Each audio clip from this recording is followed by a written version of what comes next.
ఆవిడ చెప్పిన ప్రతి పోస్టింగ్లు వేయటం, ఉన్న అధికారులను తీసేయటం ఒక ఎత్తు అయితే, ఇవాళ రాష్ట్రంలో మరీ ప్రత్యేకించి పలనాడు ప్రాంతం,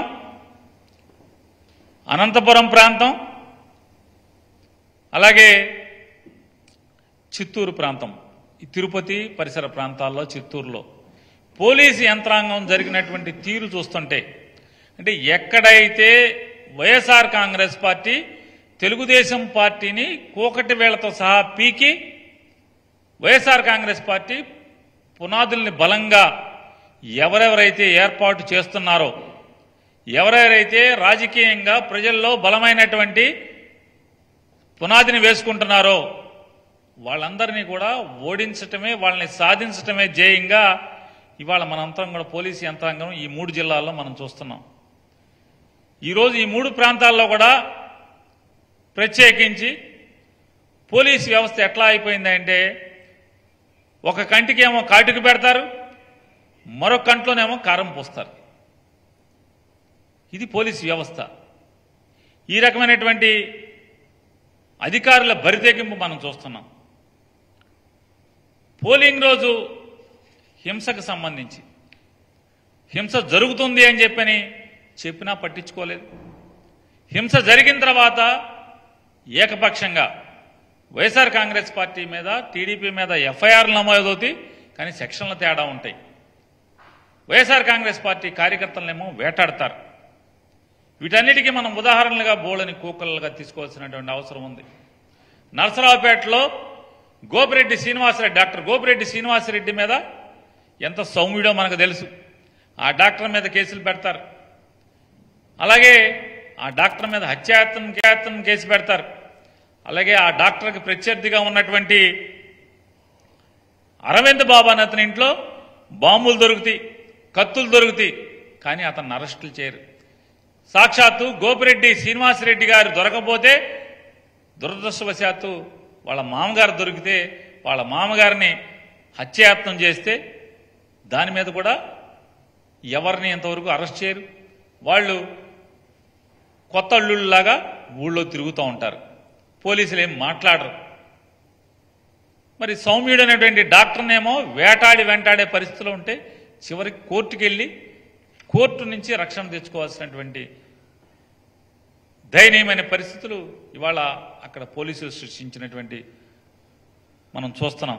ఏ రకంగా బరితెగించే రకంగా ముద్దాయిలను వదిలేయటం, ముద్దాయిల గాయలేమో ఏదో ఒక తప్పుడు కేసుల్లో ఇరికించటం. ఇలా ఉంటే అసలు పల్నాడు సంగతి చూసుకుందాం మనం.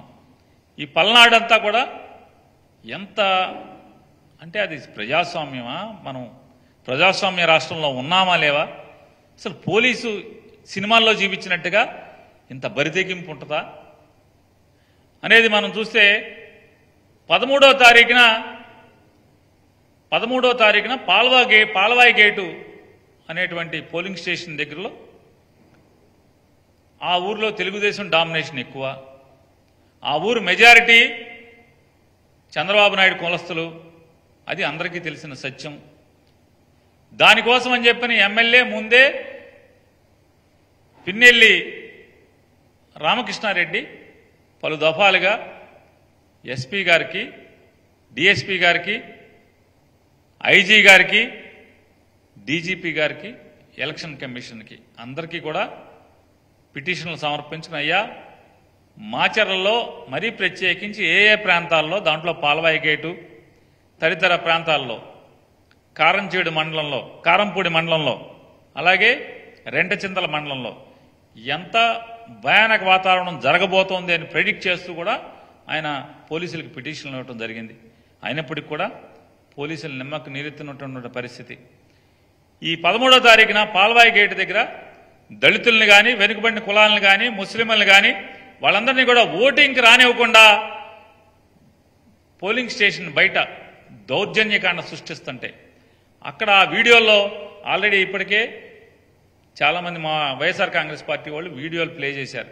ఆ వీడియోలో పాల్వాయి గేటు బయట జరిగినటువంటి విధ్వంసకాండలో అక్కడ పోలీస్ ఇన్నోవా ఉంటుంది. ఆ police Innova ACP Supraja, Guntur ACP Supraja గారి ఇన్నోవా అది. ఆవిడ అక్కడే ఆ సంఘటనలో ఉంటారు. ఆవిడెవరిని కూడా చెదరగొట్టరు. మరి పోలీసులు గాల్లోకి ఫైరింగ్ జరపరు, లాఠీ చార్జ్ చేయరు. అక్కడ వైఎస్ఆర్ కాంగ్రెస్ పార్టీ వాళ్ళు ఓటింగ్కి రాకుండా బీభత్సం సృష్టించిన పరిస్థితి టీడీపీ వాళ్ళు చేస్తే పోలీసులు ఏమాత్రం కూడా యాక్షన్ లేకపోగా టీడీపీ వాళ్ళు వైఎస్ఆర్ కాంగ్రెస్ పార్టీ సానుభూతి పరులను కానీ ఓటర్స్ని కానీ కర్రలతో రాడ్డులతో తరిమి కొట్టినా కూడా పోలీసులు అక్కడ ఉన్నటువంటి ప్రత్యక్షంగా వీడియోల్లో సుప్రజ అనేటువంటి పోలీస్ అధికారి కారు కూడా అక్కడే ఉంటుంది ఆ వీడియోలో. కానీ ఒక్క పోలీసు ఫైరింగ్ గాల్లో కాల్పులు కానీ లేదా పోలీసులు చెదరగొడతాం కానీ ఈ అల్లరి మూకల్ని విధ్వంసం చేస్తున్న మూకల్ని చెదరగొడతాం కానీ ఒక్కళ్ళు కూడా చేయరు. చెయ్యకపోగా అక్కడ యాక్షన్ ఉండదు, ఎఫ్ఐఆర్ నమోదవదు, కేసు ఉండదు, అరెస్టులు ఉండవు వాళ్ళందరూ.